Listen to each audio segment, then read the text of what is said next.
And so Krista Stendahl, who was the former dean of the Harvard Divinity School, but was at the time the Bishop of Stockholm, offered to come and speak and give a press conference. And he asked if he could do it at the LDS Stake Center adjacent to the temple grounds. Now, I think a lot of people must have assumed that being Bishop of Stockholm, Lutheran bishop, he would come and denounce the temple, although the choice of the Stake Center as a venue to do that was probably a little odd and disconcerting. Well, when he got there, first of all, he endorsed the building of the temple. He has lots of LDS friends and was more than willing to do this. But then he laid out 3 principles for dealing with other religions, which I found very instructive. And I may have even tried them on you here before, if so, I apologize. But they're really worth repeating. They're pretty obvious on one level and not so obvious on another. The first principle was, if you want to learn about a religious faith, don't go to its enemies, go to its adherents. That seems obvious to me, but a lot of people violate that on a regular basis. The second one was, if you're going to compare your faith to somebody else's faith, don't compare your best with their worst. It's not fair to say, for example, well, we Christians have Mother Teresa and you have Osama bin Laden. That's not quite fair. They have their Mother Teresas and we have our Osamas. Every religion has bad people and every religion has good people, and you should try to compare best with best. The third one, the one that I find most interesting, is he says, always leave room for holy envy. What he meant by that was you should always be willing to look at another religious faith and say, what is it that they do really well, that they have, that I really admire, and that I would love to see incorporated into my own religious faith, practice, and belief. And if you do that, then interreligious dialogue becomes not so much a matter of being politically correct, or being polite, or preening yourself on how very tolerant you are. It becomes an occasion for learning and for growing from learning from other people. And I think that's an extraordinarily valuable lesson to learn. While I was in Cairo, I discovered that maybe what I had not realized so fully before, that Mormonism was an extremely useful lens through which to view other religious traditions and through which to formulate questions. I had the occasion during a class with probably one of the most remarkable academic curmudgeons I've ever known. I was a professor there at the American University in Cairo, to write a paper on the Ahi or Futuha movement in medieval Islam. I won't go into a long explanation of this. They're kind of related to the labor guilds that grew up in later Islam, but they originated as religious mystical movements, Sufi movements really. And they had interesting rituals involving clothing and, well, I won't get into all that, but they're very interesting for a number of reasons. They have temple aspects to me, and they have guerrilla warfare aspects. One group, who were devout mystics, also called themselves robbers. And they would hide up in the mountains and launch raids down on dissident groups and things like that. It was just really interesting on a lot of levels. I wrote a paper on this, and this curmudgeonly professor loved it, but he wanted to know why I had devoted so much time and energy to what he regarded as the biggest non-subject in the history of Islam. I couldn't tell him that I was already busy grinding my Islamicist/apologist axe. And the things that really interested me about them were that they seemed so parallel to things that I could see in the Book of Mormon, or in ancient history as I viewed it as a Latter-day Saint. That led eventually to some of the research I've done on, well, not only the Getty and robbers, but some unpublished things that relate to that topic that I hope to get to eventually. It was also in Cairo that I met Bill Hamblin, for better or for worse. We've led each other on a continuing spiral downward ever since. Came back to the United States and began graduate study at the University of California at Los Angeles. I'd always been trained up till then in Sunni places, regarded Iran as the world's largest open-air lunatic asylum. Shiites is basically insane, so it was only right that my advisor in graduate school be a Shiite. And so that I did my dissertation on a Shiite topic. Not only Shiites, but the weirdest of the Shiites groups, the Ismaili Shiites, who gave us the very word assassin. Just a lovely group in so many ways.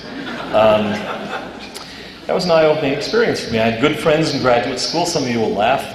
One of my best friends, with whom I had endless, very inspirational gospel discussions, a fellow by the name of Todd Compton, who was working on a degree in classics at the time. Terry Zink was there working on Ebla studies. Still has some great things to publish on that. While I was there, I thought at one point, and this is relevant, there actually will be some substance to this talk. I'm leading up to it, don't worry. Or maybe I'll run out of time. And I can use it for next year. I'll have a topic. But I decided in one course that I wanted to do something on the Quran. I wanted to look at one particular passage in the Quran. You may remember, some of you, that Hugh Nibley wrote an article and published it in the Revue de Qumran a number of years ago called Qumran and the Companions of the Cave. And I thought, well, okay, Islamic studies in Arabic was just a sideline for Nibley. I've heard for a long time, and so have you probably, that Nibley's work really isn't that good. If you check the footnotes, it doesn't hold up. You know, he wasn't that good a scholar. He's sloppy and he's careless and you can't trust him and he's just a dishonest Mormon apologist. So I thought, you know, which now I am. So anyway, but it seemed to me a good opportunity to look at that passage. There's a passage in one of the surahs of the Quran, one of the chapters, that talks about the companions of the cave. And Nibley argued that this was a garbled recollection of the Dead Sea Scrolls community. And he had cited a number of Arabic sources. I thought it would be child's play for an Arabist to check out Nibley's footnotes and then expand beyond them to see if his argument really held up. Well, what really struck me about it was, when I started getting into the article, how many Arabic sources he had looked at, how much work he had done, and how precisely right it was. Now, I can only say that it was right to a certain extent because I didn't get through it all. I just thought, yeah, of course, he wasn't very good at this. This was just a hobby of his. Well, it may have been. It just shows how much better he is than I am. But I found in that case, where I looked at a piece of serious Nibley writing, that he was right on every point that he made, that his footnotes were meticulously accurate, that he had really gotten the Arabic sources down, which really impressed me. And so now when people say, yeah, well, he just misrepresents his sources, I suggest they go have a look at the Tarikh al-Tabari or something like that if they want to check it. They usually don't. One of the great events for me during that time at UCLA was the publication of Keith Norman's doctoral dissertation in 1980. Well, it wasn't published, but distributed, with the catchy title, and some of you have heard me talk about this, Soteriology and the Content, Deification and the Content of Athanasian Soteriology. Isn't that a lovely title? What this is about is the phrase that was so recurrent in early Christianity. God became man so that man could become God, which goes back to earliest Christian times. We don't know where it started. It's already being cited in the first few centuries as an old statement that everybody knows. And it turns out to have been fundamental to St. Athanasius of Alexandria, who was the father of the Nicene Creed, effectively. And his arguments for the Nicene Creed were based on the need to keep that statement true, that God became fully man so that man could become fully God. This was an amazing revelation to me. I had always thought up to then that the idea of exaltation was a wonderful doctrine, but you wouldn't find much evidence for it in early Christianity. It turned out Keith Norman, LDS grad student at Duke, was able to show me that it's all over the place. Of course, since then we found a lot more. It is literally all over early Christianity. One of the greatest eye-opening intellectual revelations I've ever had was to see that and to realize that on this one, the Latter-day Saints win. And it's just hands down, we win.